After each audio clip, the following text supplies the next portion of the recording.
अभी कल की बात मैं आपको बताऊं, बनारस में एक निकाह पढ़ाना था। हमारे एक दोस्त की बहन की भाई की शादी थी।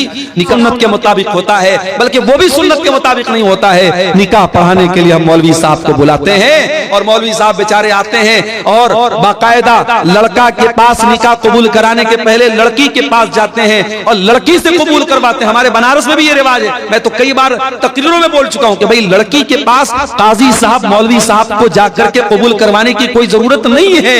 इस्लाम में लड़की को कबूल नहीं करना है, कबूल करने का काम लड़के को करना है। अभी कल की बात मैं आपको बताऊं, बनारस में एक निकाह पढ़ाना था। हमारे एक दोस्त की बहन की भाई की शादी थी। निकाह पढ़ाने में गया तो अब वो सिस्टम तो वही था, लड़की के यहां भी जाना था, पर्दा लगा हुआ था, उधर लड़की बैठी है।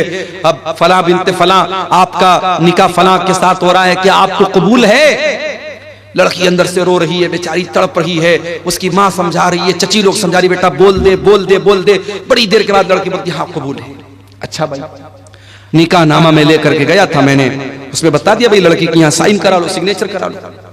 अब निकाह नामा जब अंदर से आया बाहर तो देखा इतनी बड़ी सी पेन उसके साथ, खूबसूरत सी पेन, उस पर जो है नग वगैरह जड़े हुए हैं और मोर का पंख लगा हुआ है और उस पर इंग्लिश में कुछ लिखा हुआ है। मैंने देखा तो लिखा तो कबूल है, उस पेन के ऊपर लिखा हुआ है कबूल है।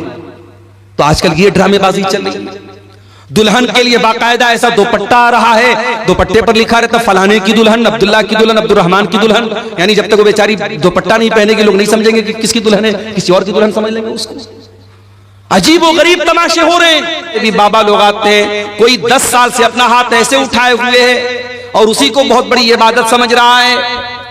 कोई नंगा होकर के मादर जात बरहना है, नंगा है, बदन पर एक कपड़ा नहीं, शर्मगाह नजर आ रही है। औरत आती है, उस नंगे बाबा के आगे सजदा करती है, उसकी शर्मगाह को छू करके आशीर्वाद लेती है और मीडिया वाले उसको कवरेज दे रहे हैं। मेरे प्यारे साथियों, इस मंजर को देख करके इंसानियत भी शर्मा जाए, इंसान भी शर्मा जाए कि ये क्या हो रहा है। शर्मगाह की इबादत हो रही है और इंसान नंगा घूम रहा है और उसको दीन समझा जा रहा है, उसको सवाब समझा जा रहा है। या अय्युहल्लज़ीना आमनु दुखुलू फिस्सिल्मी काफ़ा, ऐ ईमान वालो तुम इस्लाम के अंदर पूरे के पूरे दाखिल हो जाओ। सुम्मा लातियन्नहुम मिन बैनि अयदीहिम व मिन खल्फिहिम व अन अयमानिहिम व अन शमाइलिहिम व ला तजिदु अक्तरहुम शाकिरीन। आय अल्लाह, मैं तेरे ज्यादातर बंदों को बहकाऊंगा। आय अल्लाह, आगे से भी बहकाऊंगा, पीछे से भी बहकाऊंगा, दाएं तरफ से भी बहकाऊंगा, बाएं तरफ से भी बहकाऊंगा। आय अल्लाह, हर तरफ से तेरे बंदों को बहकाऊंगा। व ला तजिदु अक्तरहुम शाकिरीन, और तेरे ज्यादातर बंदे तेरे नाशुक्र हो जाएंगे। तमूतुन्न इल्ला व अंतुम मुस्लिमून।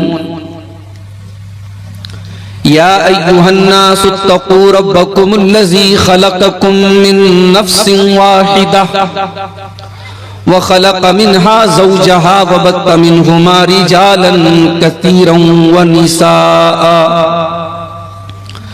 वत्तक़ुल्लाहल्लज़ी तसाअलून बिही वल अरहाम इन्नल्लाहा काना अलैकुम रक़ीबा। या अय्युहल्लज़ीना आमनु इत्तक़ुल्लाहा व क़ूलू क़ौलन सदीदा युस्लिह लकुम अअमालकुम व यग़फिर लकुम ज़ुनूबकुम व मन युतिइल्लाहा व रसूलहू फ़क़द फ़ाज़ फ़ौज़न अज़ीमा। अम्मा बाद फ़इन्न खैरल हदीस किताबुल्लाह व खैरल हदी हदी मुहम्मदिन सल्लल्लाहु अलैहि वसल्लम व शर्रल उमूरि मुहदसातुहा व कुल्ल मुहदसतिन बिदअह व कुल्ल बिदअतिन ज़लालह व कुल्ल ज़लालतिन फिन्नार। अऊज़ु बिल्लाहि मिनश शैतानिर रजीम। बिस्मिल्लाहिर रहमानिर रहीम। या अय्युहल्लज़ीना आमनु दुखुलू फिस्सिल्मी काफ़ा व ला तत्तबिऊ खुतुवातिश शैतान इन्नहू लकुम अदुव्वुम मुबीन। मोहतरम उलमाए किराम, बुजुर्गों और दोस्तों, नौजवान साथियों, माँओं और बहनों, प्यारे बच्चों, आज के इस प्रोग्राम में जो कि बहुत कम वक्त में मुरतब किया गया, तय किया गया और बहुत आनन फानन इस प्रोग्राम की तरतीब बनाई गई। इस प्रोग्राम में आना मेरे लिए बहुत ही मुश्किल हो चुका था,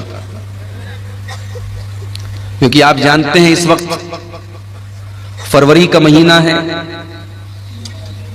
और अक्सर मदरसों में सालाना इम्तिहानात का टाइम चल रहा है। ये वो टाइम होता है जिस टाइम में असातिज़ा को छुट्टी नहीं दी जाती,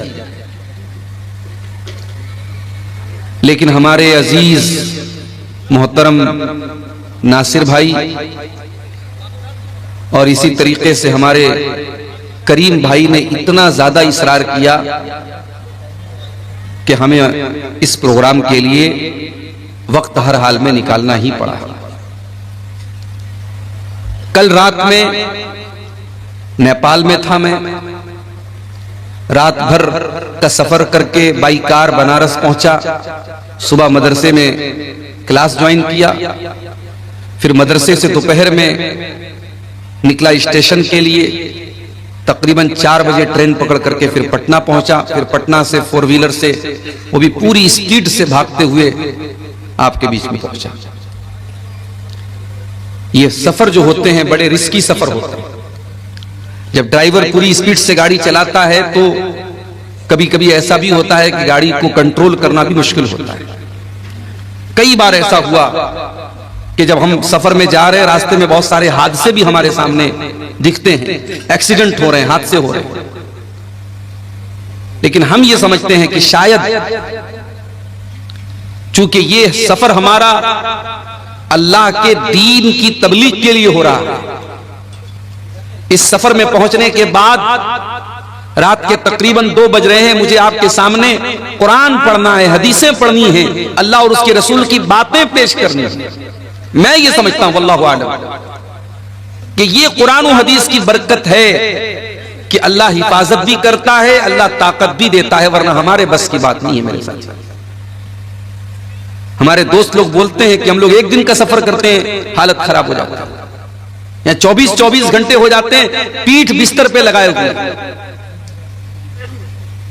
लेकिन अल्लाह तबारक व तआला से यही दुआ भी करते हैं कि जब तक जिसमें जान है, ताकत है, अल्लाह ताला कुछ काम अगर ले रहा है तो अल्लाह ताला इसको कबूल भी फरमा ले, और लोगों के दिलों में जो मोहब्बत है, अकीदत है, अल्लाह ताला इसको भी बरकरार रखे और आखिरत में इसको नजात का जरिया बना दे। बस हमारी यही दुआ है, आमीन। मेरे भाइयों, मुझसे पहले आपने मुख्तलिफ उलमा की तकरीरों को सुना। अभी मुझसे ठीक पहले झारखंड की सरजमीन के नौजवान आलिम दीन शेख नूरुद्दीन साहिल साहब, गालिबन मैंने पूरी तकरीर नहीं सुनी, आखिर का थोड़ा सा हिस्सा मैंने सुना, गालिबन वो सहाबे किराम की अजमत पर आपके सामने खिताब कर रहे थे। उनके पहले झारखंड ही की सरजमीन से आए हुए शेख अबुल कलाम सलफी हफिज़हुल्लाह ने कयामत के ताल्लुक से बहुत सारी बातें आपके सामने रखी। आज मैं आपके सामने जो बात रखना चाहता हूं वो ये समझ लीजिए कि बस कुरान की एक आयत मैंने पढ़ी है, उसी आयत को थोड़ा सा एक्सप्लेन कर देना है, समझा देना है। अगर वो बात हमारी समझ में आ गई तो समझिए कि हमारी तकरीर कामयाब हो गई। तो आइए पहले कुरान करीम की उस आयत का तर्जमा और मतलब देखते हैं जो अभी मैंने आपके सामने खुतबे मसनूना के बाद पढ़ी। यह आयत सूरतुल बकरा की है, कुरान के दूसरे पारे की आयत। या अय्युहल्लज़ीना आमनू उदखुलू फिस्सिल्मि काफ़ा, ऐ ईमान वालो दाखिल हो जाओ, प्रवेश करो, एंट्री करो फिस्सिल्मि, इस्लाम के अंदर। या अय्युहल्लज़ीना आमनु दुखुलू फिस्सिल्मी काफ़ा, ऐ ईमान वालो तुम इस्लाम के अंदर पूरे के पूरे दाखिल हो जाओ।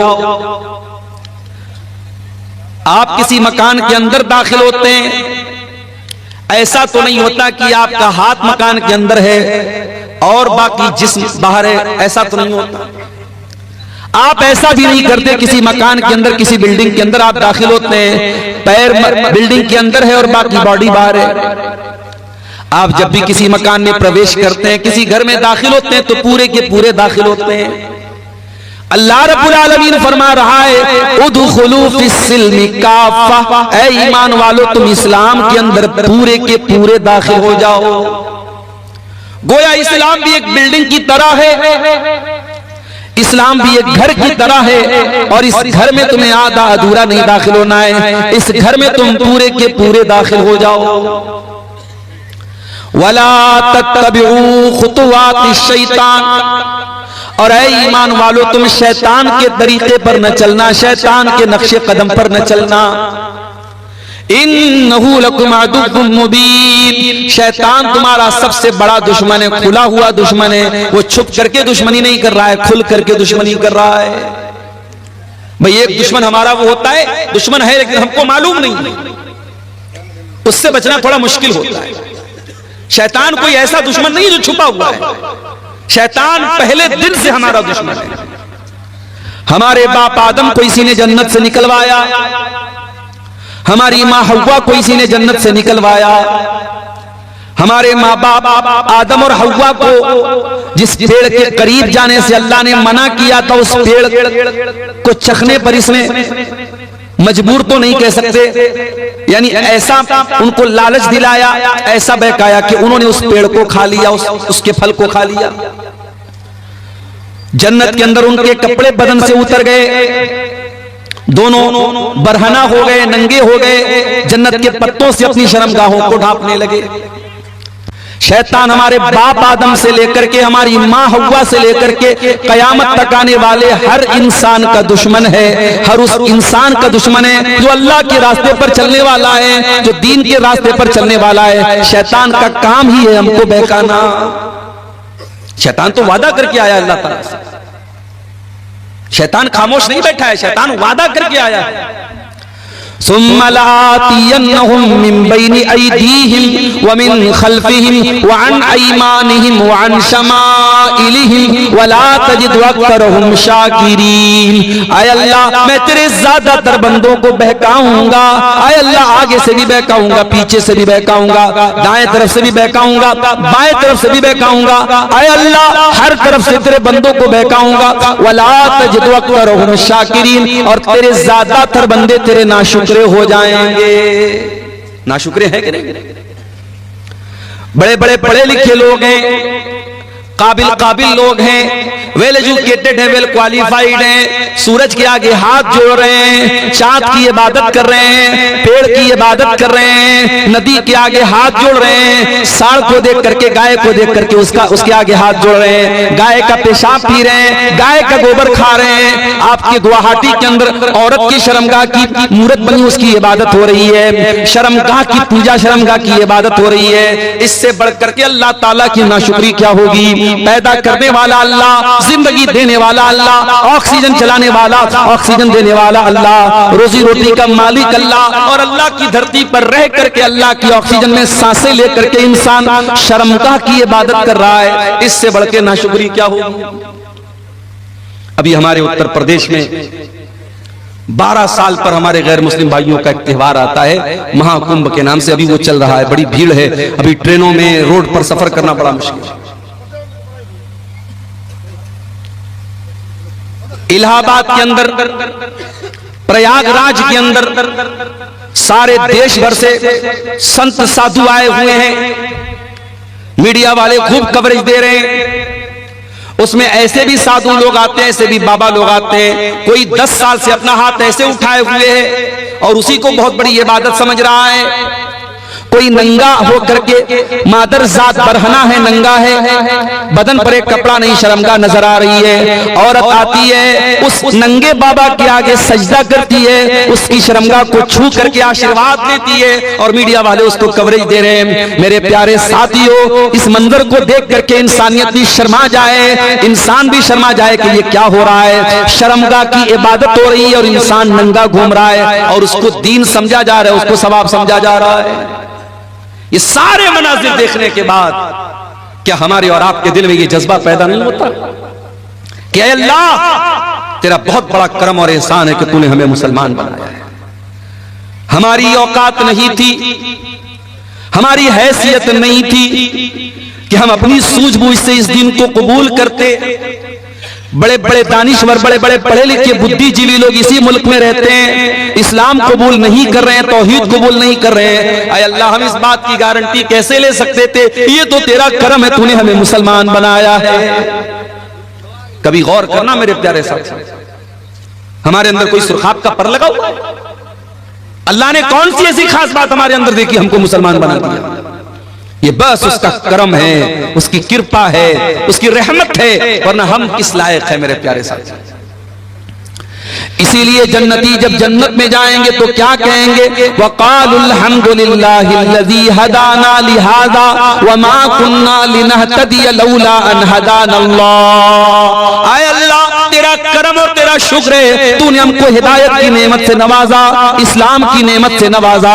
आय अल्लाह, अगर तू हमको हिदायत न देता तो हमें ये हिदायत नहीं मिल सकती थी, हम इस हिदायत को नहीं पा सकते थे। आय अल्लाह, तेरा करम है कि तूने हमको हिदायत से नवाजा। ये अल्लाह का बहुत बड़ा एहसान है मेरे प्यारे साथी। इसीलिए पांचों टाइम की नमाज में हम बार बार अल्लाह ताला से क्या दुआ करते हैं? इहदिनस सिरातल मुस्तकीम। आय अल्लाह, तू सिरात मुस्तकीम पर हमको चलाना, अपने सीधे रास्ते पर चलाना, इस्लाम के ऊपर चलाना। सिरातल लज़ीना अनअमता अलैहिम। आय अल्लाह, उनके रास्ते पर चलाना जिनके ऊपर तेरा करम हुआ, तेरा इनाम हुआ। आय अल्लाह, नबियों के रास्ते पर चलाना। आय अल्लाह, सिद्दीकीन के रास्ते पर चलाना। आय अल्लाह, शुहदा के रास्ते पर चलाना। आय अल्लाह, सालिहीन के रास्ते पर चलाना। गैरिल मग़दूबि अलैहिम वलद्दाल्लीन। आय अल्लाह, उनके रास्ते पर तू न चलाना जिनके ऊपर तेरा गज़ब नाजिल हुआ, उनके रास्ते पर न चलाना जो भटक गए। आय अल्लाह, यहूद और नसारा के तरीके पर न चलाना। ये दुआ करते हैं हम सूरह फातिहा की शक्ल में, पांचों टाइम की नमाज में हर रकात में हम ये दुआ करते हैं। ये इतनी बड़ी नेमत है मेरे प्यारे साथियों इस्लाम, इस नेमत को हम बार बार अल्लाह से। इसीलिए कुरान में हमको ये दुआ सिखाई गई, रब्बना ला तुज़िग़ क़ुलूबना बअदा इज़ हदैतना व हब लना मिन लदुनका रहमह इन्नका अंतल वह्हाब। ईमान वाले ये दुआ करते हैं, ऐ परवरदिगार, जब तूने इस्लाम की नेमत से हमको नवाजा, जब तूने हिदायत की नेमत से हमको नवाजा, आय अल्लाह, दोबारा हमको भटकने न देना, गलत रास्ते पे जाने न देना, शिर्क के रास्ते पर जाने न देना, कुफ्र के रास्ते पर जाने न देना। आय अल्लाह, जब तूने हिदायत की नेमत से नवाजा तो फिर हमारे दिल की हिफाजत करना। इसी झारखंड की सरजमीन पर रांची बहुत मशहूर शहर है, झारखंड का कैपिटल है आपके स्टेट की। नुसरत जहां नाम की एक लड़की, पांचों टाइम की नमाजी, रोजेदार, उलमा के बयान सुनने वाली, एक दीनी बैकग्राउंड, एक रिलीजियस बैकग्राउंड से ताल्लुक रखने वाली लड़की मुर्तद हो जाती है और नुसरत जहां से निशा सिंह बन जाती है। कभी आपने सोचा कि ये वाकयात क्यों हो रहे हैं? आपके लिए तो एक न्यूज है साहब, अखबार में खबर आ गई, हमने एक न्यूज की तरह, एक समाचार की तरह सुन लिया। माफ करना मेरे प्यारे भाइयों, अगर आपकी कौम की कोई लड़की निशा सिंह बन रही है नुसरत जहां से, तो पूरी कौम के लिए सोचने का मकाम है। पूरी कौम के चेहरे के ऊपर बहुत बड़ा थप्पड़ है कि आप अपने दीन की अहमियत अपनी कौम की बच्चियों को न बता सके। ओ साल में एक बार जलसा करा करके अपनी लड़कियों को दीन सुनाने वालों, तुम्हारी बेटियां अगर दीन की अहमियत को जानती, अगर इस्लाम की नेमत को जानती, तो कोई नुसरत जहां आज निशा सिंह न बनती। इस्लाम को जाना ही नहीं हमने, इस नेमत की कद्र और कीमत को जानती अगर वो औरत, तो कभी मेरे प्यारे साथियों इस्लाम को छोड़ने की जुर्रत न करती। अरे इस्लाम तो वो नेमत है जिसको पाने के लिए सहाबे किराम ने सब कुछ कुर्बान कर दिया। इस्लाम तो इतनी बड़ी नेमत है। सुमैया बिन्त खय्यात को देखो, जवान बेटा सामने खड़ा हुआ है। अबू जहल कहता है बूढ़ी माँ, ऐ सुमैया तेरा जवान बेटा सामने खड़ा है, हम नहीं चाहते तुझे तेरे बेटे के सामने नंगा कर दे। ऐ सुमैया तू इस्लाम को छोड़ दे वरना तेरे बेटे के सामने तुझे नंगा कर देंगे। सोचो मेरे भाइयों, एक माँ के लिए कितनी अज़ियत की बात है, उसके जवान बेटे के सामने उसको बरहना कर दिया जाए। ऐ सुमैया तू बूढ़ी हो चुकी है, तेरे बदन में कमजोरी आ चुकी है, मगर तेरा ईमान तो फौलाद के जैसा मजबूत है। सुमैया ने जवान बेटे के सामने नंगा हो जाना गवारा कर लिया, मगर तौहीद को छोड़ना गवारा न किया, इस्लाम को छोड़ना गवारा न किया। और चश्मे फलक ने वो मंजर भी देखा, एक बूढ़ी औरत के बदन से कपड़े उतार लिए गए, जवान बेटे के सामने उसको बरहना कर दिया गया। इतने पर अबू जहल ने बस न किया, फिर कहा कि ये सुमैया आखिरी मौका तुझे दे रहा हूं, इस्लाम को छोड़ दे वरना तुझे कत्ल कर दूंगा। बर्ची उठाया, सुमैया का इस्लाम को छोड़ने वाली थी। अबू जहल ने बर्ची उठाया और सुमैया की शर्मगाह के ऊपर दे मारा। ऐ सुमैया तू अल्लाह को प्यारी हो गई, तू शहीद हो गई, तेरे बदन का खून गिर गया, अल्लाह की राह में शहीद होने वाली तू पहली खातून बन गई और तूने दुनिया की आने वाली औरतों को यह पैगाम दे दिया, ऐ दुनिया की औरतों तुम्हें दुनिया नाजुक समझेगी, तुम्हें दुनिया कमजोर समझेगी, तुम दुनिया को बता देना अगर औरत के पास ईमान की दौलत और ईमान की ताकत हो, औरत से ज्यादा ताकतवर कोई नहीं होता है। ईमान की दौलत अगर औरत के पास है, औरत से ताकतवर कोई नहीं होता है। सुमैया से पूछो ईमान किसको बोलते हैं? ईमान की अजमत पूछना है, कोई बिलाल हबशी से पूछ ले। हाँ मेरे नौजवान साथियों, बिलाल तुम्हारी तरह स्मार्ट और हैंडसम तो नहीं था, बिलाल कोई तुम्हारी तरह घुंघराले बाल वाला तो नहीं था, बिलाल कोई तुम्हारी तरह गोरा चट्टा तो नहीं था, खूबसूरत तो नहीं था, हैंडसम तो नहीं था। बिलाल तो हबशा का एक गुलाम था, काला कलूटा था, उसकी पूरी बॉडी काली थी, मगर उस काले सीने में जो दिल था, बिलाल के सीने में जो दिल था, वो दिल अल्लाह ताला की मोहब्बत से भरा हुआ था।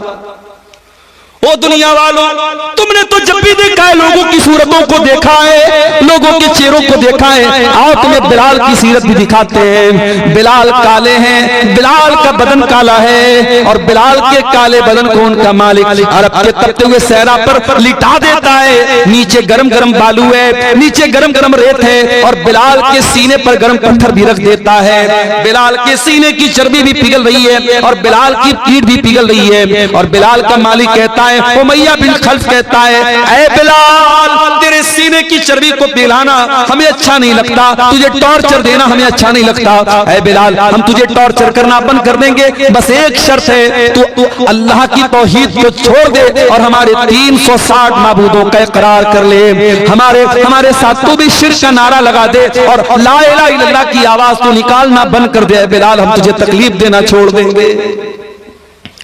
बिलाल की जबान से आवाज नहीं निकल रही, बिलाल कुछ कहने की पोजीशन में नहीं है, मगर उस गर्म पत्थर के नीचे और उस तपते हुए सहरा में लेटे हुए बिलाल की जबान से एक लफ्ज सुनाई देता है। बिलाल कहते हैं, अहद अहद अहद, मैं जिस अल्लाह की इबादत करता हूँ वो एक है, वो यकता है, वो अकेला है, मैं एक अल्लाह की इबादत करने वाला हूँ। ऐ उमैया बिन खल्फ तू लाख मेरे सीने पर गर्म पत्थर रख दे, तू लाख मेरे बदन की चमड़ी को जला डाले, ऐ उमैया बिन खल्फ बिलाल अल्लाह ताला की तौहीद को छोड़ने वाला नहीं है। अहद अहद, मेरा अल्लाह एक है, मेरा माबूद एक है, मेरा रब एक है। वो लोगों, इस्लाम वो नेमत है जिसकी हिफाजत की खातिर बिलाल के सीने की चर्बी पिघल गई, मगर बिलाल ने इस तौहीद को नहीं छोड़ा। ये शहादत है, उल्फत पे कदम रखना है। लोग आसान समझते हैं मुसलमान, हमने तो ये समझा मुसलमान के घर में पैदा हो गए, अब्बा ने अब्दुल्ला नाम रख दिया, अब्दुल रहमान नाम रख दिया, लड़के थे तो खतना करा दिया, बड़े हुए टोपी लगाने लगे, लुंगी पहनने लगे, बड़े का गोश्त खाने लगे। हमने तो इन चीजों को मुसलमानों की पहचान बना डाली। ओ लोगों, इस्लाम इतना आसान तो नहीं है। ये तो शहादत गए उल्फत में कदम रखना है। लोग आसान समझते हैं मुसलमान होना, लोग आसान समझते हैं मुसलमान होना। इस्लाम ये फूलों की सेज नहीं है मेरे प्यारे साथियों, ये कांटों भरा रास्ता है। इस्लाम पर चलते हुए कदम कदम पर ऐसे मौके आएंगे जब आपको अपनी ख्वाहिशात का गला घोटना पड़ेगा, अपनी इच्छाओं को मारना पड़ेगा, अपनी डिजायर्स को खत्म करना पड़ेगा, तब जाकर के आप अल्लाह ताला की जन्नत को पा सकते हैं। इस्लाम में पूरे के पूरे दाखिल, इस्लाम में अधूरे दाखिल मत होना। इस्लाम वो दीन है जो अल्लाह ताला का इकलौता पसंदीदा दीन है। इस्लाम के आने के बाद अब कोई और दीन अल्लाह ताला क्या स्वीकार्य नहीं होगा, एक्सेप्टेबल नहीं होगा, कबूल नहीं किया जाएगा। अल्लाह कुरान में कहता है इन्नद्दीन इंदल्लाहिल इस्लाम, अल्लाह ताला के यहाँ अगर कोई दीन कबूल होगा तो इस्लाम होगा।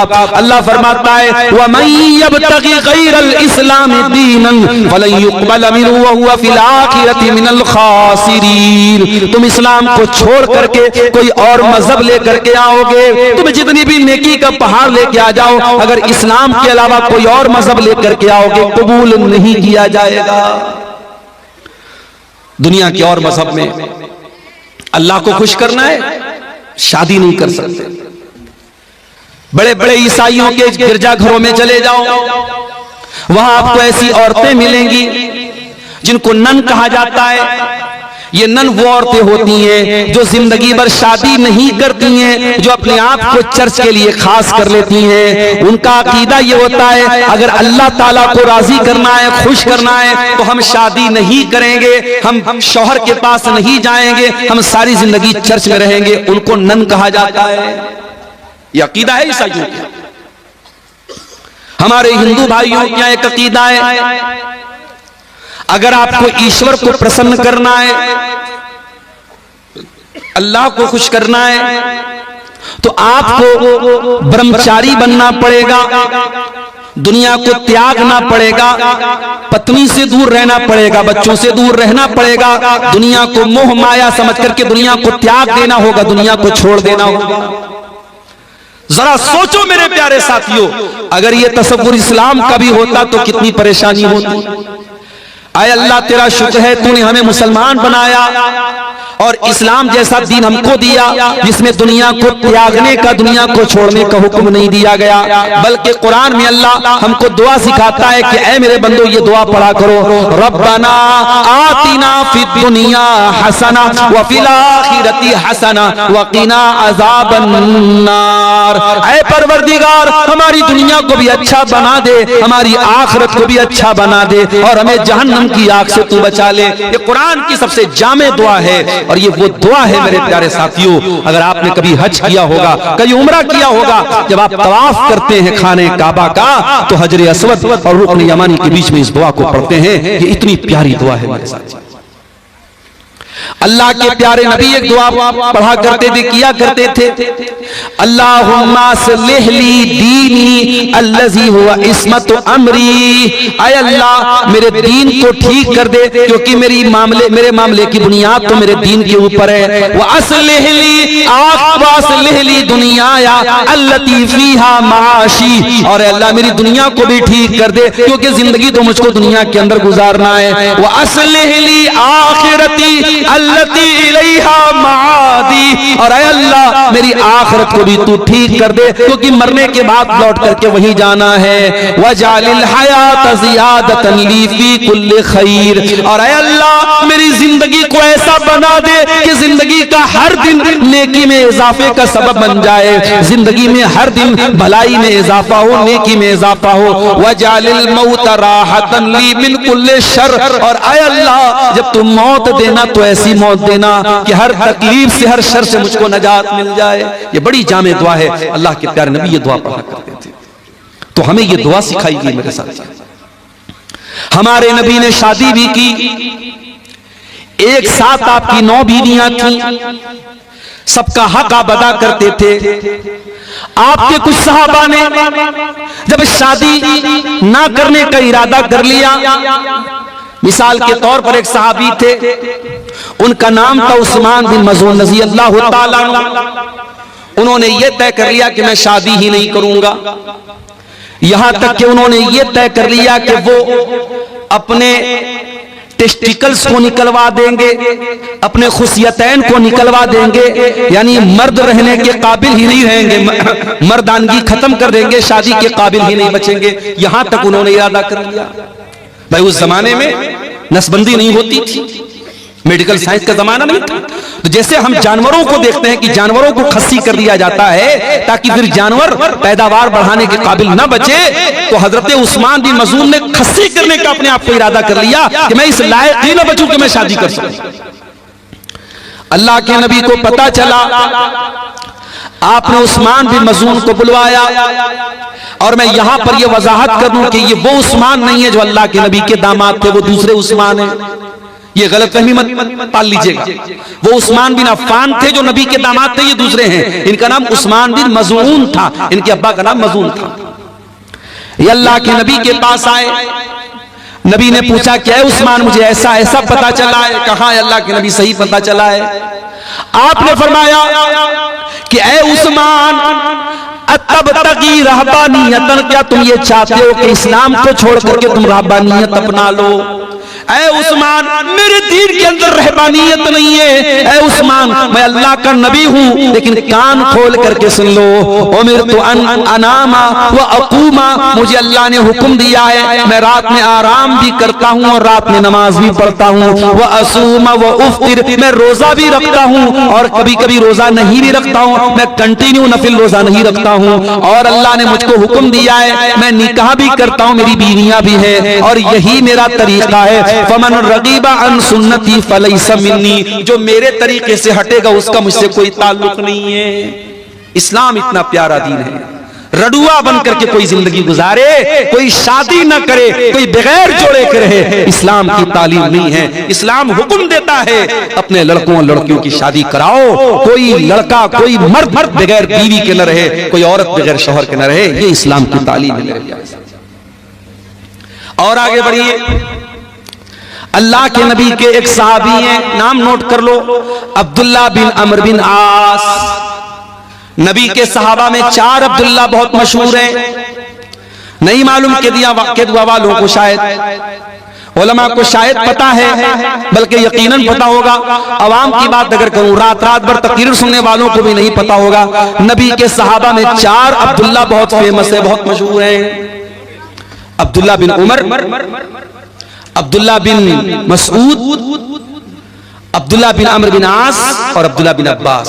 ये 4 अब्दुल्ला बहुत मशहूर है साहबा। इनको अबादिले अरबा कहा जाता है, 4 अब्दुल्ला।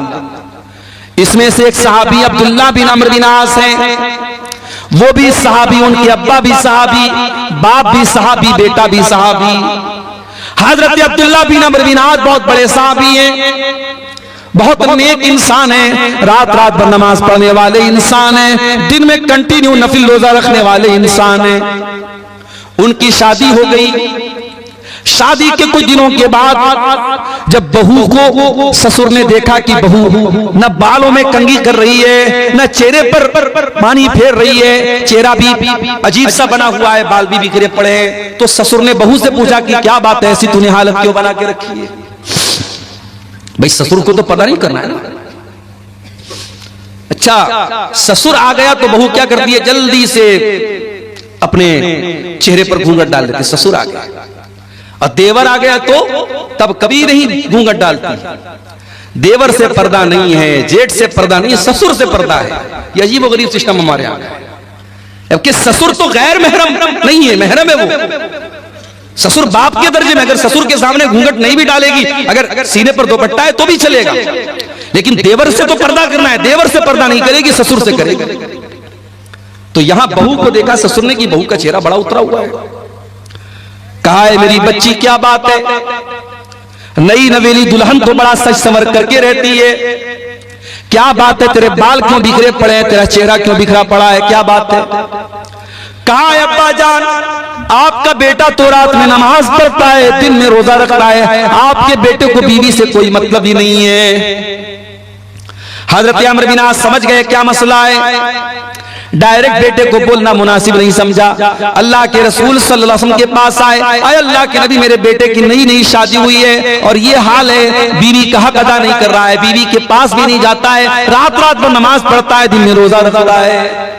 आपने बुलाया हजरत अब्दुल्ला को, आए अब्दुल्ला अलम उखबर अन्नका तक़ूमुल लैल व तसूमुन नहार, आए अब्दुल्ला मुझे पता चला है तुम रात रात भर नमाज पढ़ते हो, क्या सही खबर है?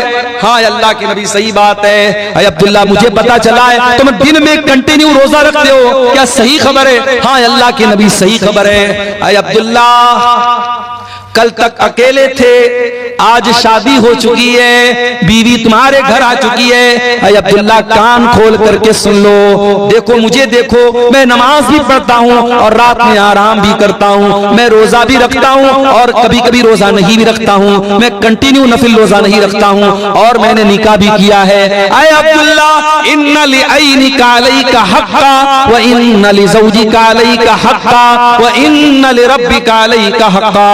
अरे अब्दुल्ला तेरे शरीर का भी तेरे ऊपर हक है, तेरी बीवी का भी तेरे ऊपर हक है, तेरे रब का भी तेरे ऊपर हक है। अरे अब्दुल्ला अल्लाह का हक भी अदा करो, बीवी का हक भी अदा करो, मेहमान का हक भी अदा करो और अपने शरीर का भी हक अदा करो, सबका हक दो, सबको सबका हक दो। ये है इस्लाम की खूबसूरती और ये है इस्लाम की तालीम। मेरे प्यारे साथियों, वो प्यारा दीन हमें और आपको मिला है, मगर हमने क्या किया? हमने इस इस्लाम को बहुत लिमिटेड बना दिया।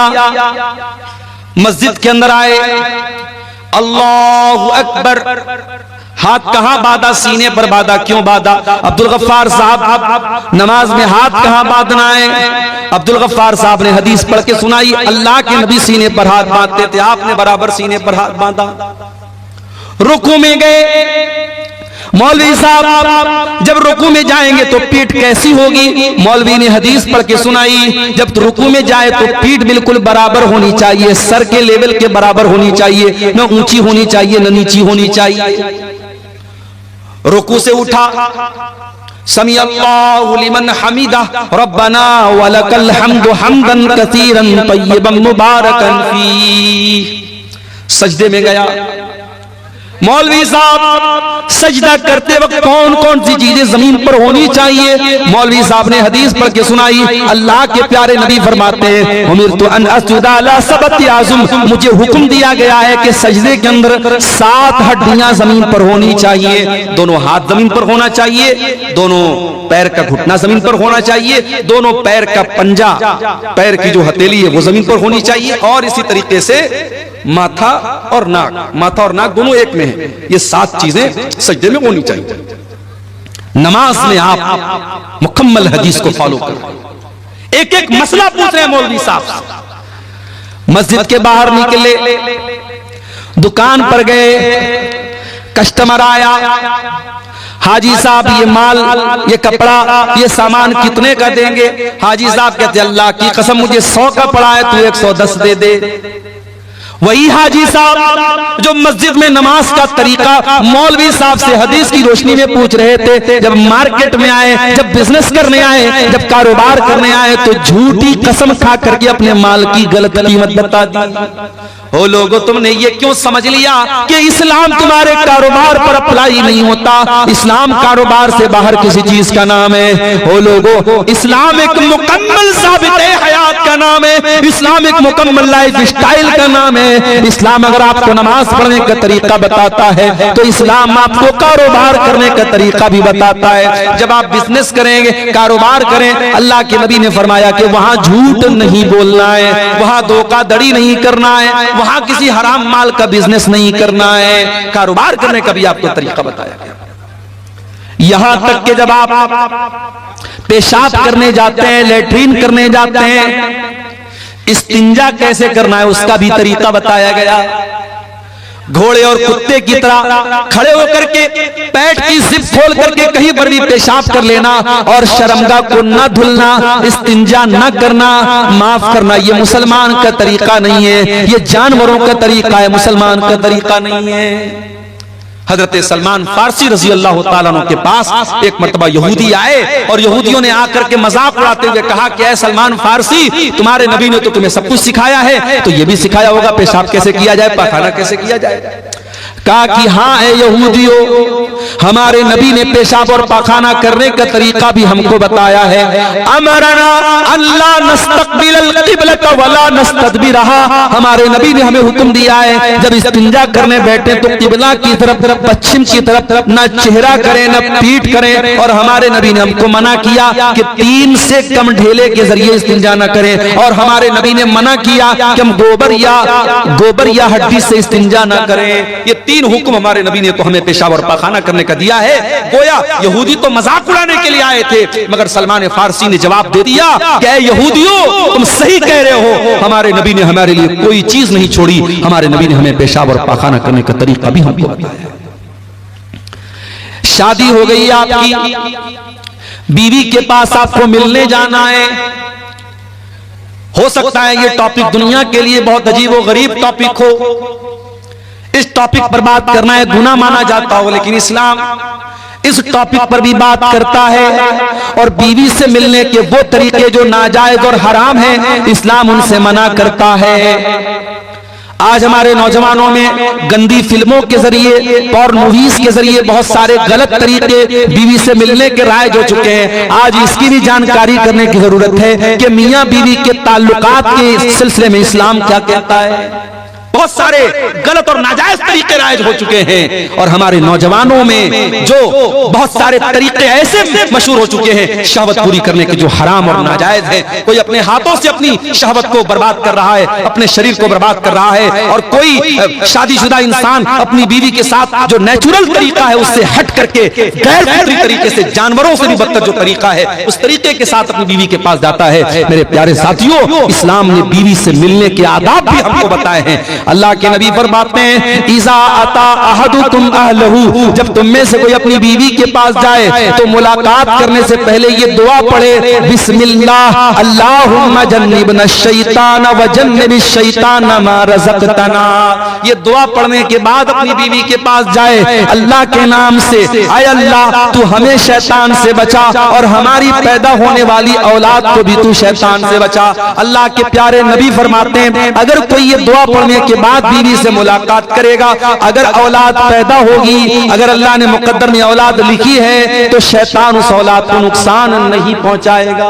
बड़ी छोटी सी दुआ है, लेकिन आज हमें से बहुत सारे लोग बड़े दीनदार हैं, मगर ये छोटी छोटी बातें हैं। मेरे प्यारे साथियों, इस्लाम तो हमें बीवी से मिलने के आदाब भी हमको बताता है। और आगे बढ़िए, शादी ब्याह उसको हमने बिल्कुल खारिज कर दिया इस्लाम से। चाहे आपके इस इलाके की अंसारी बिरादरी हो, चाहे हमारे बनारस के अंसारी समाज के लोग हों, चाहे आपके कटिहार के शेरशाबादी समाज के लोग हों, मुसलमानों में शादी में बहुत सारी फजूल किस्म की रस्म रिवाज आ गई। कहीं जहेज धड़ल्ले से चल रहा है, बाकायदा डिमांड हो रही है। हमारे पहचान के एक साहब हैं, वो बिहार, बेतिया एक जगह है बिहार में, बेतिया के रहने वाले हैं, कई बेटियां हैं उनकी, सरकारी टीचर हैं। तो एक मर्तबा उनकी किसी बेटी का रिश्ता लगा, तो मैंने पूछा कि मास्टर साहब आपकी बेटी का जो रिश्ता लगा है लड़का क्या करता है? तो कहा कि लड़का राजगीर का काम करता है, जो मकान वगैरह बनता है, मिस्त्री का काम करता है। तो जाहिर है मिस्त्री का काम करता है तो एक लेबर क्लास का ही काम है, कोई बहुत हाई फाई काम तो नहीं है। तो उन्होंने कहा, रोते हुए कहा, बड़े दर्द के साथ कहा कि मौलाना साहब राजगीर का काम करता है वो लड़का, लेकिन 5 लाख रुपए की डिमांड किया है उसने जहेज। क्या कहेंगे आप? जितना क्वालिफाइड दामाद है उसी के हिसाब से डिमांड हो रही है, और जहेज मांगने वाला भी पक्का मुसलमान और जहेज देने वाला भी पक्का मुसलमान। मेरे प्यारे साथियों, नबी के दौर में हजारों शादियां हुई, नबी ने 11-11 शादियां की, नबी ने 4 बेटियों की शादी की, सहाबे किराम ने निकाह किया। न वहां बारात था, न वहां जहेज था, न वहां मंगनी की रस्म थी, न वहां हल्दी की रस्म थी। बड़े सिंपल तरीके से निकाह हो जाता था। हमारे यहाँ आज शादी ब्याह में पूरा का पूरा सिस्टम ही गड़बड़ है। बस एक काम सुन्नत के मुताबिक होता है, बल्कि वो भी सुन्नत के मुताबिक नहीं होता है। निकाह पढ़ाने के लिए हम मौलवी साहब को बुलाते हैं और मौलवी साहब बेचारे आते हैं और बाकायदा लड़का के पास निकाह कबूल कराने के पहले लड़की के पास जाते हैं और लड़की से कबूल करवाते हैं। हमारे बनारस में भी ये रिवाज है। मैं तो कई बार तकरीरों में बोल चुका हूं कि भाई लड़की के पास काजी साहब मौलवी साहब को जाकर के कबूल करवाने की कोई जरूरत नहीं है। इस्लाम में लड़की को कबूल नहीं करना है, कबूल करने का काम लड़के को करना है। अभी कल की बात मैं आपको बताऊं, बनारस में एक निकाह पढ़ाना था। हमारे एक दोस्त की बहन की भाई की शादी थी, निकाह पढ़ाने में गया तो अब वो सिस्टम तो वही था, लड़की के यहां भी जाना था, पर्दा लगा हुआ था, उधर लड़की बैठी है। अब फला बिनते फला आपका निकाह फला के साथ हो रहा है, क्या आपको कबूल है? लड़की अंदर से रो रही है, बेचारी तड़प रही है। उसकी माँ समझा रही है, चची लोग समझा रही, बेटा बोल दे बोल दे बोल दे। बड़ी देर के बाद लड़की बोलती हाँ कबूल है। अच्छा भाई, निकाह नामा में लेकर के गया था मैंने, उसमें बता दिया भाई लड़की के यहाँ साइन करा लो, सिग्नेचर करा लो। अब निकाह नामा जब अंदर से आया बाहर तो देखा इतनी बड़ी सी पेन उसके साथ, खूबसूरत सी पेन, उस पर जो है नग वगैरह जड़े हुए हैं और मोर का पंख लगा हुआ है और उस पर इंग्लिश में कुछ लिखा हुआ है। मैंने देखा तो लिखा तो कबूल है, उस पेन के ऊपर लिखा हुआ है कबूल है। तो आजकल ये ड्रामेबाजी चल रही है। दुल्हन के लिए बाकायदा ऐसा दुपट्टा आ रहा है, दुपट्टे पर लिखा रहता फलाने की दुल्हन, अब्दुल्ला की दुल्हन, अब्दुर्रहमान की दुल्हन। यानी जब तक वो बेचारी दुपट्टा नहीं पहनेगी लोग नहीं समझेंगे कि किसकी दुल्हन है, किसी और की दुल्हन समझ लेंगे उसको। अजीब व गरीब तमाशे हो रहे हैं। नकाब पहन करके लड़कियां आजकल चलती हैं, नकाब के ऊपर एक पट्टी बनी है, पट्टी पर क्या लिखा, इस्लाम की शहजादी। अरे कैसी तू शहजादी है रे, कैसी शहजादी है तू नकाब की को बदनाम कर रही है। अगर वाकई में तो इस्लाम की शहजादी है तो अपने इस नकाब को सिंपल कर ले। आज देहातों में बहुत सारी जगहों पर देखते हैं नकाब के ऊपर लाइट लगी है, खूबसूरत सी लाइट लगी चमक रही। अरे भाई नकाब के ऊपर लाइट का क्या काम है? तो ये सब ढकोसलेबाजी हम कर रहे हैं मेरे प्यारे साथियों, माफ करना। इस्लाम इन ढकोसलेबाजियों का नाम नहीं है। इस्लाम बड़ा सिंपल दीन है। दूसरे के तरीके पर और दूसरों के नक्शे कदम पर चलने की कोशिश मत करो मेरे प्यारे साथियों। अल्लाह के नबी ने फरमाया लतत्तबिउन्ना सुनन मन कान क़ब्लकुम शिब्रम बिशिब्रिन व ज़िराम बिज़िरा। ऐ मेरी उम्मत के लोगों, तुम अपने से पहले के लोगों के तरीके पर चलोगे। अगर वो एक बालिश्त चले तो तुम भी एक बालिश्त चलोगे, अगर वो एक हाथ चले हैं तो तुम भी एक हाथ चलोगे। हत्ता लौ सलकू जोरज़बिन लसलक्तुम। अगर तुमसे पहले के लोग किसी जानवर के बिल में चले जाएंगे तो तुम भी बिल में चले जाओगे। अंधी तकलीद दूसरों की करने की वजह से आज हमारी कौम मेरे प्यारे साथियों बर्बाद हुई।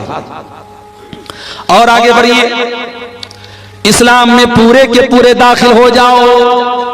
हाजी साहब मस्जिद में गए, मौलवी साहब से नमाज का तरीका तो पूछ लिया, मस्जिद के बाहर आए, अपने सगे भाई की जमीन को हथिया करके बैठ गए, अपने पड़ोसी की जमीन पर नाजायज कब्जा करके बैठ गए। ओ हाजी साहब, ये जमीन आपके साथ तो नहीं जाएगी दुनिया से। ओ मेरे भाई, जिस दिन तुम मर जाओगे ये सारी जमीन तो दूसरों की हो जाएगी, ये सारा माल तो दूसरों का हो जाएगा, सब ठाट पड़ा रह जाएगा जब लाद चलेगा बंजारा। कब्र की 2 गज जमीन के अंदर सबको जाना है, सब छोड़ के जाना है। ये जमीनें यही रह जाएंगी, ये जायदादें यही रह जाएंगी, ये खेत खलियान यही रह जाएगा, ये तिजोरियां यही रह जाएंगी, ये बैंक बैलेंस दूसरों के नाम हो जाएगा। मेरे प्यारे साथियों, जब आप कब्र के अंदर जाएंगे, जितने भी नेक हों, जितने भी नमाजी हों, जितने भी दीनदार हों, ये कब्र आपको दबोचेगी, ये कब्र आपको पकड़ेगी, ये कब्र आपको के ऊपर तंग हो जाएगी। नबी के सहाबी थे साद बिन मुआज रजी अल्लाह तआला अन्हु, इंतकाल हो गया। नबी के इतने बड़े सहाबी हैं, इंतकाल हो गया कि अल्लाह के नबी ने उनके इंतकाल के मौके पर फरमाया इhtazal मौत li साद बिन मुआज। आज साद बिन मुआज का इंतकाल हुआ है। आज इनके इंतकाल पर अल्लाह का अर्श भी हिलने लगा है। इनके जनाजे में 70,000 फरिश्ते जमीन पर उतरे थे। इनका बदन भारी भरकम था। जब जनाजा उठाया गया तो जनाजा बड़ा हल्का मालूम हो रहा था। बाज मुनाफिकों ने कहा कि अरे जनाजा तो बड़ा हल्का मालूम हो रहा है। अल्लाह के प्यारे हबीब ने फरमाया इन्ना लहू हमलतन गैरुकुम। ऐ मेरे सहाबा, ये साद बिन मुआज का जनाजा है, इसके जनाजे में फरिश्ते भी शामिल हैं। इनके जनाजे को फरिश्तों ने उठा के रखा है। इतने बड़े सहाबी थे साद बिन मुआज रजी अल्लाह ताला। साद बिन मुआज को कब्र में उतारा जाने लगा। साहबे किराम भी साइड में खड़े हैं, अल्लाह के प्यारे नबी भी कब्र के पास खड़े हैं। जब जनाजे को कब्र में उतारा जाने लगा, अचानक अल्लाह के नबी के चेहरे की रंगत बदल गई। अल्लाह के नबी के चेहरे पर डर तारी हो गया, आपके चेहरे पर खौफ तारी हो गया और आपने 3 मरतबा फरमाया सुबहान अल्लाह सुबहान अल्लाह सुबहान अल्लाह, अल्लाहु अकबर अल्लाहु अकबर अल्लाहु अकबर। आपने 3 मरतबा तकबीर पढ़ी, 3 मरतबा तस्बीह पढ़ी। साहबा ने भी तस्बीह पढ़ी, साहबा ने भी तकबीर पढ़ी। साहबा ने कहा अल्लाह के नबी क्या बात है, आप क्यों घबराए से लग रहे हैं, क्यों आप 3 मरतबा तस्बीह पढ़ रहे हैं, क्यों आप 3 मरतबा तकबीर पढ़ रहे हैं। आपने फरमाया ऐ मेरे सहाबा तज़ायक़ा साहिबिकुम अल कब्र, तुम्हारे इस साथी की कब्र इनके ऊपर तंग हो गई, इनकी कब्र ने इनको दबोचा था, इनकी कब्र ने इनको पकड़ा था और जितनी देर इनकी कब्र ने इनको पकड़ा था, ऐ मेरे सहाबा मैं भी डर गया और मैंने अल्लाह की तस्बीह पढ़ी, अल्लाह की तकबीर पढ़ी। ऐ मेरे सहाबा इन्ना लिल कब्रि ज़ग़ततन लौ नजा मिनहु अहदुन लनजा साद बिन मुआज, अगर कब्र के दबोचने से कोई बच जाता तो साद बिन मुआज बच जाते। हो लोगों, जब नबी का सहाबी नहीं बचा, हमारी और आपकी क्या हैसियत है। ओ नमाजियों, ओ तहज्जुद पढ़ने वालों, ओ रोजा रखने वालों, ओ कुरान पढ़ने वालों, ये कब्र तो तुमको भी पकड़ेगी, ये कब्र तो तुमको भी दबोचेगी। ओ लोगों, उस कब्र की जिंदगी के बारे में कभी सोचो, कभी उसकी तैयारी करो। ये नाजायज की जायदादें, ये नाजायज जमीनें, ये नाजायज दौलत दूसरे लेके चले जाएंगे, दूसरे मौज मस्ती करेंगे और तुम कब्र में उसकी सजा झेलोगे। ये कोई फायदे का सौदा नहीं है, ये घाटे का सौदा है मेरे साथ। हराम कमाई ला करके दूसरों की जिंदगी बना रहे हो और अपनी आखिरत बर्बाद कर रहे हो। भाई भाई की जमीन पर कब्जा कर रहा है, पड़ोसी पड़ोसी की जमीन पर कब्जा कर रहा है। अल्लाह के नबी फरमाते हैं ओ लोगों कान खोल करके सुन लो, मैं एक इंसान हूं, मेरा फैसला गलत भी हो सकता है। हो सकता है कि 2 लोग जमीन का फैसला मेरे पास कराने के लिए आए और एक इंसान बड़ी चिकनी चुपड़ी बात करने वाला हो और उसकी बात के फेवर में मैं फैसला कर दूं और दूसरे के खिलाफ कर दूं, जिसका हक था उसको न मिले दूसरे को दे दूं, ऐसा हो सकता है। मैं इंसान हूं, मुझसे गलती हो सकती है। ऐ मेरे सहाबा, अगर कभी ऐसा हो जाए और जमीन जिसकी नहीं थी मैंने जमीन उसके हक में दे दी, तो कान खोल करके सुन लो, इन्नमा अक़तउ लहू क़िताअतम मिनन नार, मैं जमीन का टुकड़ा नहीं दे रहा हूं, मैं जहन्नम की आग का टुकड़ा दे रहा हूं। ओ जमीनों में बेईमानी करने वालों, ओ जायदादों में दूसरों का हक मारने वालों, अल्लाह के वास्ते तौबा कर लो। ये जमीनें तुम्हारे साथ कब्र में नहीं जाएंगी, ये जायदादें तुम्हारे साथ कब्र में नहीं जाएंगी, ये बड़े घाटे का सौदा है। कल कयामत के दिन अल्लाह के पास जाओगे, जिसकी जमीन को हड़पा था, जिसकी जायदाद पर नाजायज कब्जा किया था, जिसके खेत पर नाजायज कब्जा किया था, जिसकी जमीन पर नाजायज कब्जा किया था, वो आकर के कहेगा आय अल्लाह ये मेरा पड़ोसी है, ये मेरा भाई है, ये मेरा रिश्तेदार है, आय अल्लाह इसने मेरी जमीन को नाजायज तरीके से हड़प लिया था। अल्लाह वहां ये नहीं कहेगा अय बंदे तू जमीन के बदले जमीन दे दे, तू पैसे के बदले पैसा दे दे। दुनिया में पैसे के बदले पैसा दे सकते हो, जमीन के बदले जमीन दे सकते हो। अल्लाह की करेंसी चेंज हो जाएगी। सऊदी अरब में इंडिया का पैसा नहीं चलता, पाकिस्तान में इंडिया का पैसा नहीं चलता, बांग्लादेश में टका चलता, इंडिया का पैसा नहीं चलता, रियाल सऊदी अरब में रियाल चलता, इंडिया का पैसा नहीं चलता। ओ लोगों, कयामत के दिन की करेंसी क्या होगी? वहां दुनिया का पैसा नहीं चलेगा, वहां दुनिया की जमीन नहीं चलेगी। वहां अगर किसी का हक मारा है तो आपको अपनी नेकी देना पड़ेगा, आपको अपनी नमाज देना पड़ेगा, आपको अपना रोजा देना पड़ेगा, आपको अपना सदका खैरात देना पड़ेगा, आपको अपनी ज़कात देनी पड़ेगी। और जब सारी नेकी खत्म हो जाएगी और फिर भी कोई लाइन में खड़ा है अय अल्लाह इसने मेरा भी हक मारा है, मेरी जमीन पर भी कब्जा किया है, मेरे साथ भी ज्यादती की है, अल्लाह के नबी फरमाते हैं कि फिर सामने वाले के गुनाह इसके ऊपर लादे जाएंगे और जो इंसान दुनिया से बहुत सारी नेकी लेकर के आया था वही इंसान गुनाहों से लदा हुआ जहन्नम की आग में फेंक दिया जाए। इसलिए मेरे प्यारे साथियों, मैं फिर से वही आयत पढ़ रहा हूं सूरह बकरा की, या अय्युहल्लज़ीना आमनू उदखुलू फिस्सिल्मि काफ़ा, ऐ ईमान वालों इस्लाम में पूरे के पूरे दाखिल हो जाओ। अपने कारोबार में भी मुसलमान बनो, अपनी जमीन जायदाद के मामले में भी मुसलमान बनो, हुकूकुल्लाह के मामले में भी मुसलमान बनो, हुकूकुल इबाद के मामले में भी मुसलमान बनो। अगर बाप हो एक अच्छे बाप बनो, बेटे हो एक अच्छे बेटे, शौहर हो एक अच्छे शौहर हो, सारे गांव के लिए बहुत अच्छे हो, बीवी से कभी प्यार से बात नहीं करते। अरे तू कैसा नबी का मानने वाला है, तेरे नबी अपनी बीवियों के नखरे उठाया करते थे, बीवियों के साथ हंसी मजाक किया करते थे। अल्लाह के प्यारे नबी फरमाते हैं खैरुकुम li अहलिही व अना खैरुकुम li अहली। ओ लोगों, तुम में सबसे बेहतरीन इंसान वो है जो अपनी बीवी के लिए अच्छा है, और मैं अपनी बीवी के लिए सबसे अच्छा हूँ। प्यारे नबी अपनी बीवियों के लिए सबसे अच्छे थे। ओ लोगों, अच्छे शौहर बनो, अच्छे बाप बनो। आज तो हमारा हाल क्या है, हमारे बच्चों को तो मोबाइल पालता है। 3 साल का बच्चा है, खाना नहीं खाता, माँ ने यूट्यूब दे दिया। 5 साल का बच्चा है, बच्चा परेशान कर रहा था, माँ ने मोबाइल दे दिया। आपका बच्चा तो मोबाइल से पल रहा है, यूट्यूब से पल रहा है। वो लोगों, अपने बच्चों को टाइम दो। एक मर्तबा ट्रेन में मैं सफर कर रहा था, एक गैर मुस्लिम लड़का लड़की आपस में बात कर रहे थे। मुझे नहीं मालूम कि भाई बहन थे या मियाँ बीवी थे या कौन थे, मुझे नहीं मालूम, आपस में बात कर रहे थे। ट्रेन की बात बता रहा हूं। तो लड़के ने कहा कि आजकल छोटी छोटी बच्चियां प्यार मोहब्बत के नाम पे क्या क्या कर रही हैं। 8-8 साल की 10-10 साल की लड़कियां, वो भी प्यार मोहब्बत के चक्कर में पड़ी हुई। तो जो लड़की थी ट्रेन के अंदर, उस लड़की ने बड़ी पॉइंट की बात की। उसने कहा कि छोटी छोटी बच्चियां अगर गलत रास्ते पर जा रही हैं तो ये जिम्मेदारी किसकी है कि उनको सही गलत का फर्क बताएं। ये जिम्मेदारी माँ बाप की है, ये जिम्मेदारी गार्जियन की है। तो लड़का बोला कि गार्जियन कितना ध्यान देगा, गार्जियन कितना भी देखेगा।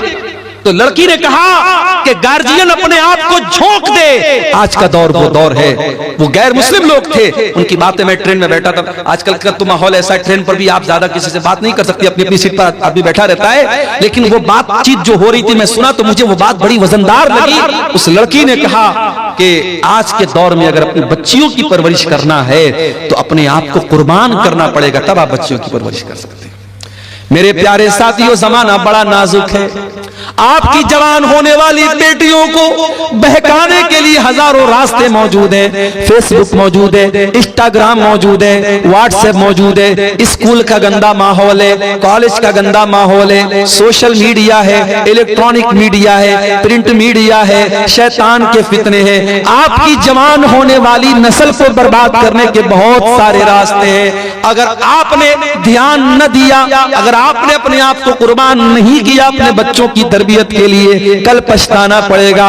अगर आपने आज ध्यान न दिया, कल बहुत सारी नुसरत जहां ऐसी सामने आ जाएंगी जो निशा सिंह बन जाएगी। आपकी मुसलमान लड़कियां बड़ी तेजी के साथ मुर्तद हो रही हैं। मैं झारखंड में गांव गांव जाके कह रहा हूं, मैं बिहार के गांव गांव जाके कह रहा हूं, वो लोगों अपनी औरतों को दीन पहुंचा दो। साल में एक बार जलसा कराने से काम नहीं चलेगा। बार बार सुनाओ, बार बार बताओ, किताबों का मुताला करवाओ, पढ़ाओ लिखाओ। अपने गांव में लड़कियों का इदारा अगर है तो उस इदारे की कदर करो। अपनी बच्चियों को इदारों में पढ़ाओ, अपनी औरतों को सही पर्दा कराओ, अपनी मस्जिदों में औरतों का इंतजाम कराओ, और जुमा के खुतबे में ये सुनिश्चित करो, ये यकीनी बनाओ कि हर जुमा के खुतबे में औरतें भी आपकी मस्जिद पर आए। ये 1 साल का जलसा करा लेने से, जो जलसे में भी क्या होता है, कुछ औरतें बेचारी पिंडाल में बैठी हैं, कुछ औरतें बैठ करके वहां बाहर मार्केट में कुछ खा रही हैं, पी रही, कुछ मटर गश्ती कर रही हैं, कुछ इधर टहल रही हैं, कुछ उधर टहल रही हैं। ये कोई आप मस्जिद से बड़ा बेहतरीन माहौल कहीं नहीं हो सकता। जुमा के खुतबे में आधा घंटा की तकरीर, सारे लोग सुकून से वजू करके सुनते हैं। अगर आपके घर की औरतें जुमा का खुतबा सुनेंगी, मैं बार बार ये बात तकरीरों में कहता हूं, साल में 52 जुमा का खुतबा होता है। अगर आपके घर की औरतें 52 मरतबा जुमा में जाएंगी, इंशाअल्लाह दीन की बहुत सारी मालूमात वो लेकर के जाएंगी। तरबियत के लिए टाइम निकालना पड़ेगा मेरे साथी। इसीलिए अरबी का एक शायर कहता है, लईसल यतीम मन इंतहा अबवाहु मिन हम्मिल हयाती व खल्लफाहु जलीला। अरे यतीम वो नहीं है जिसके माँ बाप दुनिया से चले गए हो। इन्नल यतीम हुवल्लज़ी तल्का लहू उम्मन तखल्लत औ अब मशगूला। अरे यतीम तो वो बच्चा है जिसकी माँ के पास समय नहीं है, जिसके बाप के पास टाइम नहीं है, जो अपने बच्चों की तरबियत के लिए वक्त नहीं निकालता है। इसलिए मेरे अजीजों, अपने बच्चों की तरबियत के लिए वक्त निकालो, इस्लाम में पूरे के पूरे दाखिल हो जाओ, एक अच्छे बाप बनो, एक अच्छे शौहर बनो, एक अच्छे मुरब्बी बनो, ताकि आपकी आने वाली नस्लें दीनदार बने। ये समाज के फितरों से अगर अपनी आने वाली नस्लों को बचाना है, मेरे अजीजों, अपने आप को नेक और दीनदार बनाओ। जब तक हम खुद दीनदार नहीं बनेंगे, अपने बच्चों को दीनदार नहीं बना सकते। बीड़ी पीने वाला बाप अपने बच्चों को बीड़ी से नहीं मना कर सकता, गाली बकने वाला बाप अपने बच्चों को गाली देने से नहीं रोक सकता, बेपर्दा रहने वाली माँ अपनी बेटियों को पर्दा करने की तालीम नहीं दे सकती। अगर अपनी औलाद को सुधारना है तो पहले माँ बाप को खुद सुधरना पड़ेगा, माँ बाप को अपनी इस्लाह करनी पड़ेगी। मेरे अजीजों, आइए हम अल्लाह से दुआ करें, रब्बुल आलमीन हमें कहने सुनने से ज्यादा अमल करने की तौफीक अता फरमाए। रब्बुल आलमीन इस इदारे की तरफ से आज का ये प्रोग्राम हुआ है, और जैसा कि मुझे नासिर भाई वगैरह ने बताया कि बहुत कदीम इदारा है और बहुत अच्छे तरीके से ये इदारा चल रहा था, बीच में कुछ ऐसे हालात आए हैं, इदारे को आपकी तवज्जो और आपके जो है इस पर तवज्जो देने की जरूरत है। हम अल्लाह से दुआ करते हैं, अल्लाह ताला इस इदारे को मजीद तरक्की अता फरमाए। रब्बुल आलमीन हमें अपने बच्चों को सही इस्लामी तरबियत और तालीम देने की तौफीक अता फरमाए। अल्लाह जब तक दुनिया में जिंदा रखे, इस्लाम पर जिंदा रखे, और हम सब का खात्मा ईमान पर हो। आमीन व आखिर दावाना अनिल हम्दुलिल्लाहि रब्बिल आलमीन। वस्सलामु अलैकुम व रहमतुल्लाहि व बरकातुहू।